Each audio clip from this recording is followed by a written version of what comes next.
इयम् आकाशवाणी। सम्प्रति वार्ताः श्रूयन्ताम्। प्रवाचकः पुनीतत्रिपाठी।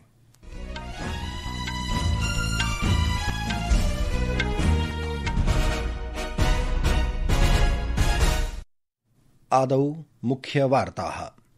केन्द्रीय वित्तमन्त्री निर्मला सीतारामनः प्रोक्तवती यत् नूतन जीएसटी व्यवस्था नागरिकाणाम् उपभोगं वर्धयिष्यति, आर्थिकव्ययं न प्रभावयिष्यति। केन्द्रीय कृषिमन्त्री शिवराज सिंह चौहानः अद्य अवदत् यत् सः क्षतिविषये विस्तृतं प्रतिवेदनं प्रधानमन्त्रिणं समर्पयिष्यति। मॉरिशस देशस्य प्रधानमन्त्री नवीन चन्द्र रामगुलामवर्यः अस्य मासस्य 9तः 16 दिनाङ्कपर्यन्तं भारतस्य राजकीय यात्रां करिष्यति। रूसदेशस्य राष्ट्रपतिः व्लादिमीर पुतिनः अवदत् यत् यूक्रेनदेशे नियुक्ताः काश्चन पाश्चात्यसैनिकाः मॉस्को देशस्य आक्रमणार्थं वैधानि लक्ष्यानि भविष्यन्ति। अपि च यूएस ओपन टेनिस क्रीडायाम् अमाण्डा अनीसिमोवा इत्येषा नाओमी ओसाका इत्येतां पराजित्य आर्यना सबालोन्का इत्यनया सह महिला एकल क्रीडायाः निर्णायकद्वन्द्वे प्रविष्टवती। अथ वार्ताः विस्तरेण। केन्द्रीय वित्तमन्त्री निर्मला सीतारामनः प्रोक्तवती यत् नूतन जीएसटी व्यवस्था नागरिकाणाम् उपभोगं वर्धयिष्यति, आर्थिकव्ययं न प्रभावयिष्यति इति। एकस्याः वार्तावाहिन्याः साक्षात्कारे श्रीमती सीतारामनः अवोचत् यत् सर्वेषामपि वस्तूनां करः अधुना 0.5 उत 18% कोष्ठकेषु वर्तते। सा अवोचत् यत् एतत् प्रथमः क्षतिपूर्ति अवसरो विद्यते, यतोहि जीएसटी इति विषये विस्तृतः प्रस्तावः केन्द्रेण स्वीकृतः अस्ति। मन्त्री अवदत् यत् पेट्रोलियम मादकपदार्थाः जीएसटी तः बहिः भविष्यन्ति इति। श्रीमती सीतारामनः अवदत् यत् आत्मनिर्भर भारतस्य उद्देश्यं न केवलं देशे सर्वम् उत्पादनम् अपितु अनिश्चित वैश्विक व्यापार नीतीनां सम्मुखे आत्मसम्मानम् अपि वर्तते। केन्द्रीय कृषि मन्त्री शिवराज सिंह चौहानः अवदत् यत् सः क्षतिविषये विस्तृतं प्रतिवेदनं प्रधानमन्त्रिणं समर्पयिष्यति इति। सोशल मीडिया सन्देशे सः अवदत् यत् सङ्कटम् अपारमस्ति, परञ्च केन्द्रसर्वकारः पञ्जाबराज्यं ततः बहिः नेतुं वाञ्छितोपायान् करिष्यति।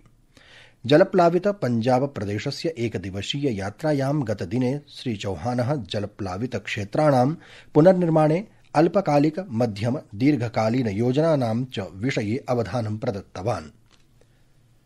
मॉरिशस देशस्य प्रधानमन्त्री नवीन चन्द्र रामगुलामवर्यः अस्य मासस्य 9तः 16 दिनाङ्कपर्यन्तं भारतस्य राजकीय यात्रां करिष्यति। विदेशमन्त्रालयस्य प्रवक्ता रणधीर जयसवालः अवदत् यत् श्रीरामगुलामवर्यः भारते एतत् प्रथमं वैदेशिक द्वैपाक्षिक भ्रमणं करिष्यति इति। अस्मिन् यात्रायां दिल्लीनगरम् अतिरिच्य मॉरिशस देशस्य प्रधानमन्त्री मुम्बईनगरं, वाराणसीनगरम्, अयोध्यां, तिरुपतिं च गमिष्यति इति सः अवदत्। अद्य सर्वत्र केरलसमुदायेन तिरुओणम् महोत्सवः सोल्लासेन सोत्साहेन च आचर्यते। अयम् उत्सवः केरलस्य महत्वपूर्णेषु उत्सवेषु भवति। गतदिनेभ्यः राज्यं समग्रम् उत्सवभावेन रम्यं जातम्। ओणम् धार्मिकस्य महाबली महाराज्ञस्य पुनरागमन स्मरणरूपेण आचर्यते, यः न्यायप्रियः दयालु च आसीत्। समग्रे केरलराज्ये शासकीय संस्थाः, सांस्कृतिक संघटनानि, स्थानीयसमुदायाः च नानाविधान् सांस्कृतिककार्यक्रमान् आयोजयन्ति। सबरीमाला, गुरुवायूर, तिक्करादि प्रमुखमन्दिरेषु अद्य विशेषपूजाः सम्पद्यन्ते। संस्कृतवार्तायाः संस्करणमिदम् इदानीम् आकाशवाणीतः प्रसार्यते। सममेव अयं कार्यक्रमः आकाशवाण्याः www.newsonair.gov.in वेबसाइट इत्यत्र अथ news on AIR mobile app इत्यत्र अपि उपलब्धो भविष्यति।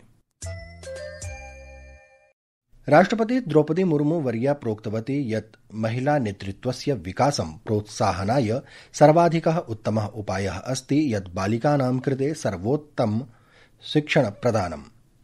अद्य शिक्षकदिवसस्यावसरे नवदेहली नगरे 25,200तमवर्षस्य राष्ट्रिय शिक्षक पुरस्कारान् वितरणानन्तरं तत्र उपस्थितजनसमूहं सम्बोधयन्ती राष्ट्रपतिः प्रोक्तवती यत् महिलानां शिक्षा सर्वोच्च प्राथमिकतायां भवेदिति।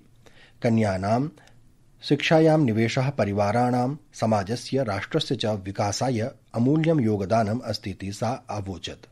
बालिकाओं की शिक्षा को सर्वाधिक महत्व दिया जाना चाहिए। बेटियों की शिक्षा में निवेश करके हम अपने परिवार, समाज और राष्ट्र के निर्माण में अमूल्य निवेश करते हैं। आधुनिक भारत में स्त्री शिक्षा की आधारशिला रखने वाली सावित्रीबाई फुले जी की स्मृति में मैं उनको सादर नमन करती हूँ। अद्यत्वेषु वर्षेषु उच्च शिक्षायां बालिकानां समग्र नामाङ्कनानुपातः महत्वपूर्णरूपेण वर्धितः इति राष्ट्रपतिः प्रसन्नतां प्रकटितवती। राष्ट्रपतिः अवदत् यत् शिक्षा जनं शक्तं करोति, दुर्बलतम पृष्ठभूम्याः बालकान् उल्लेखनीयं प्रगतिं प्राप्तुं समर्थयति। राष्ट्रपतिः मुर्मु प्रोक्तवती यत् 2020-2020 राष्ट्रिय शिक्षा नीतिः विद्यालयीय स्तरे शिक्षां सुलभतरं, निर्विघ्नं च निर्मातुं विशेषं महत्वं ददति इति। राष्ट्रीय शिक्षा नीति का उद्देश्य है कि भारत एक ग्लोबल नॉलेज सुपर पावर बने। इसके लिए ये अनिवार्य है कि हमारी शिक्षकों की पहचान विश्व के सर्वश्रेष्ठ शिक्षकों के रूप में हो। स्कूल एजुकेशन, हायर एजुकेशन और स्किल एजुकेशन शिक्षा के इन तीनों क्षेत्रों में हमारी संस्थानों और शिक्षकों को बढ़ चढ़कर योगदान देना है। इस दिशा में हमारे शिक्षण संस्थान और शिक्षक आगे बढ़ रहे हैं, लेकिन अभी हमें बहुत आगे जाना है। मुझे विश्वास है कि हमारे शिक्षकगण अपने निर्णायक योगदान से भारत को ग्लोबल नॉलेज सुपर पावर के रूप में प्रतिष्ठित करेंगे। प्रधानमंत्री नरेन्द्र मोदी अद्य आंग्ल दैनिक वार्तापत्रे केन्द्रीय शिक्षा मन्त्रिणा धर्मेन्द्र प्रधानेन लिखितः लेखः विनिमयी कृतवान्। 2020-2020 राष्ट्रिय शिक्षा नीतेः महत्वस्य विषये लिखिते लेखे श्री प्रधानेन 2020-2020 राष्ट्रिय शिक्षा नीतिः भारतस्य आत्मनिर्भरतायाः, विकासस्य च यात्रायाः केन्द्रत्वेन वर्णितम्।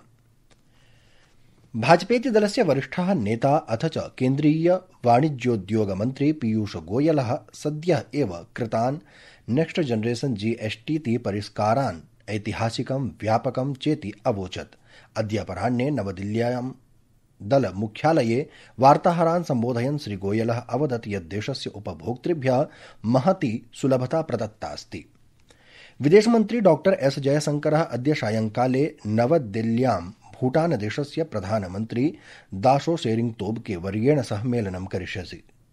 भूटानदेशस्य प्रधानमन्त्री बुधवासरे चतुर्दिवसीय यात्रायां भारतम् आगच्छत्। उत्तरप्रदेशस्य अयोध्यायां कार्यक्रमेषु भागग्रहणानन्तरं सः राष्ट्रिय राजधान्यां दिल्ल्याम् आगमिष्यति इति। केन्द्रीय प्रशासनेन सद्य घोषितेषु अनेकेषु विषयेषु वस्तु सेवाकरस्य न्यूनीकरणेन समाजस्य विभिन्नेषु वर्गेषु सुलभता प्रकल्पिता। स्वातन्त्र्यदिने रक्तदुर्गात् प्रधानमन्त्रिणा नरेन्द्र मोदिना सामान्य जनानां कृते जीएसटी इत्यस्मिन् परिष्काराः घोषिताः। संशोधनोऽयं मासस्यास्य 22 दिनाङ्कतः प्रवर्तयिष्यते। प्रधानमन्त्रिणः अधिकदक्ष नागरिक अनुकूल अर्थव्यवस्थायाः निर्माणस्य लक्ष्यं परिपूर्णम् अभवत्, यतः अस्मिन् मासे 3 दिनाङ्के जीएसटी परिषदा करयुक्तीकरणम् अनुमोदितम्। एतैः परिष्कारैः अनेकेषु क्षेत्रेषु करस्य मूल्यं न्यूनीकृतं, येन नागरिकाणां जीवनं सुलभं जातम्। आकाशवाण्याः वार्ताहरैः सह संवादे दिल्ल्याः निवासी लक्ष्मीनारायणः उक्तवान् यत् इदानीं छात्राः लाभान्विताः भविष्यन्ति।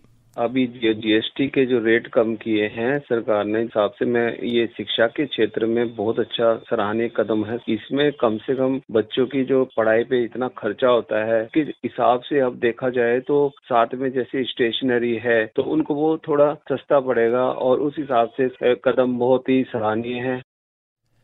रूसदेशस्य राष्ट्रपतिः व्लादिमीर पुतिनः अद्य अवदत् यत् यूक्रेनदेशे नियुक्ताः काश्चन पाश्चात्यसैनिकाः मॉस्को राज्यस्य आक्रमणार्थं वैद्यानि लक्ष्यानि भविष्यन्ति इति। श्रीपुतिन व्लाडिवोस्टोक नगरे आर्थिकमञ्चे भाषणं कुर्वन् आसीत्। यूएस ओपन टेनिस क्रीडायाम् अमाण्डा आनिसिमोवा इत्येषा नाओमी ओसाका इत्येतां पराजित्य अरियाना सबालुका इत्यनया सह महिला एकल क्रीडायाः निर्णायकद्वन्द्वे प्रविष्टवती इति वार्ताः।